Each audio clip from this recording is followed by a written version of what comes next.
വിയറ്റ്നാമിൽ ഇന്ത്യയുടെ സാന്നിധ്യം കാണണമെങ്കിൽ ഹൊച്ചിമിൻ സിറ്റിയിലെ ക്ഷേത്രങ്ങൾ കാണണം. ബിസി സിറ്റിയുടെ നടുവിൽ തന്നെ 3 പ്രധാന ഇന്ത്യൻ ക്ഷേത്രങ്ങളുണ്ട്.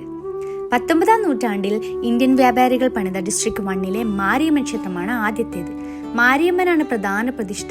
ഇന്നും വിയറ്റ്നാം സ്വദേശികൾ ദീപം തെളിയിച്ച് പ്രാർത്ഥിക്കും. രണ്ടാമത് ശ്രീ ദണ്ഡായുധപാണി ക്ഷേത്രം. മുരുകന് വേണ്ടി സമർപ്പിച്ചതാണ് ഈ ക്ഷേത്രം. തമിഴ് കമ്മ്യൂണിറ്റിയുടെ പ്രധാന ആരാധനാലയം. തൈപ്പൂസം, സ്കന്ദഷഷ്ടി പോലുള്ള ഉത്സവങ്ങൾ ഇവിടെ ഭംഗിയായി നടക്കും. മൂന്നാമത് സുബ്രഹ്മണ്യ സ്വാമി ക്ഷേത്രം. ഇതും മുരുകക്ഷേത്രം തന്നെയാണ്.